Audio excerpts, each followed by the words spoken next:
Luke, congratulations, safely through. Wasn't your best performance, but I think it's fair to say that you weren't pushed dramatically either in that game. Did it feel that way?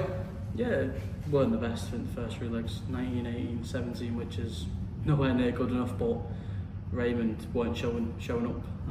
Obviously he missed them 5 at Dublin. I come back and hit the 68 and then go 10, 11, 10 and then something else to win the game. In the build-up to this, Raymond spoke how that you were like the best he'd ever seen and so on. Did you feel that perhaps he was already defeated before he even got up on that stage with that attitude? Not really. I didn't even know he said that, so that's probably a good thing for myself. But no one should ever beat themselves up before they get on the stage, because I didn't show up there, so maybe he could have gone 3-4-0 up. But I'm just happy to win here.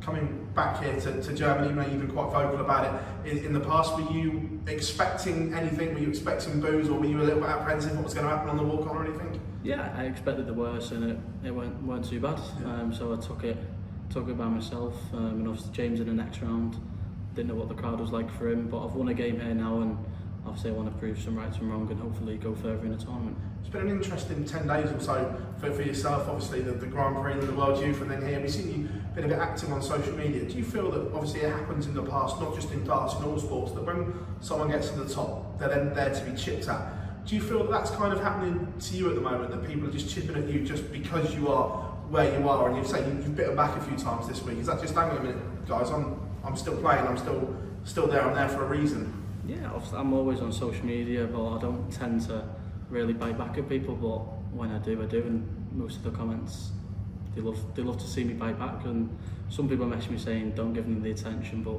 I kind of have to.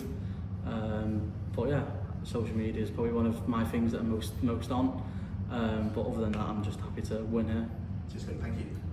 Luke, well done tonight. And just on that, I think it's quite good actually just to see a bit of emotion and a bit of something from a player. It shows the real you.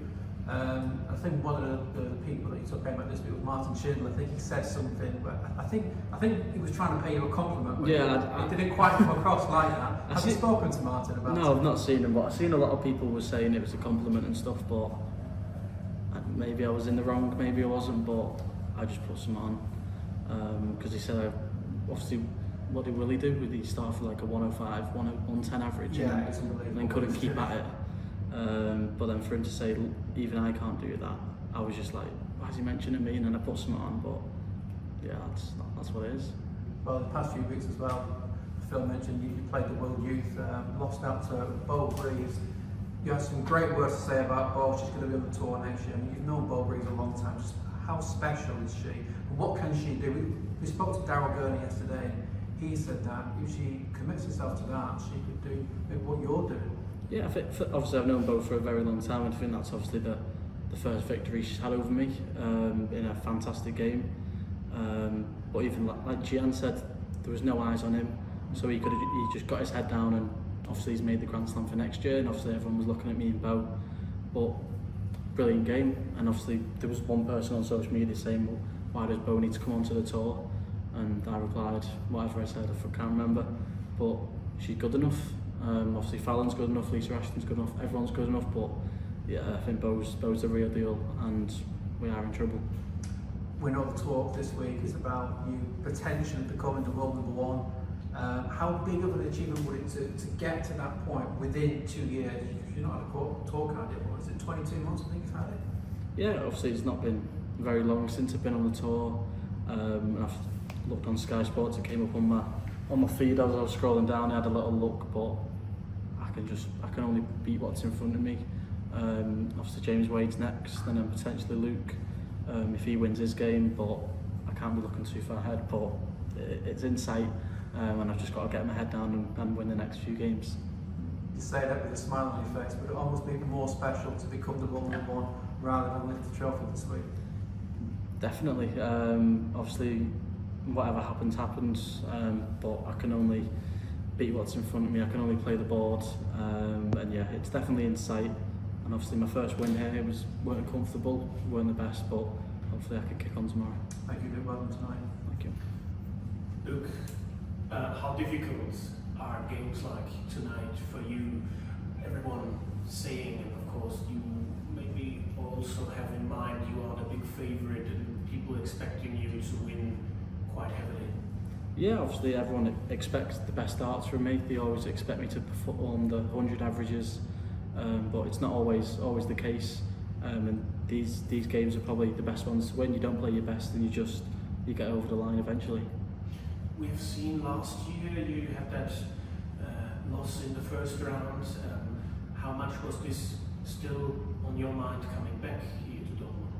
Yeah, obviously it's not good coming to a tournament where the previous year you've lost first round, and like I said, you've got to prove some rights and wrongs. I've won a game here now, so hopefully I can win a few more. Coming back to that World Youth Championship, where people were talking about you and playing there, was it like, okay, you wanted to do that Players' Championship final Sunday evening, playing a semi-final, then winning the final, then winning another final? Was that the thing you had on your mind there? Yeah, obviously that's what I went there to do. I wanted to get to the final, but it wasn't to be. A brilliant Bo Greaves beat me in a fantastic game, and obviously the next day didn't play my best, and then on the Wednesday I went on and won the Pro Tour, and now I can go to mine just focusing on that one and not the youth. But still, you prefer playing on stage? Yeah, definitely. I don't think, obviously there's some players that perform really well on the Pro Tour and then get to the stage and don't play very well.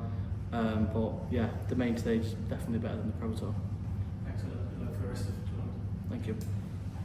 One additional question to this social media topic.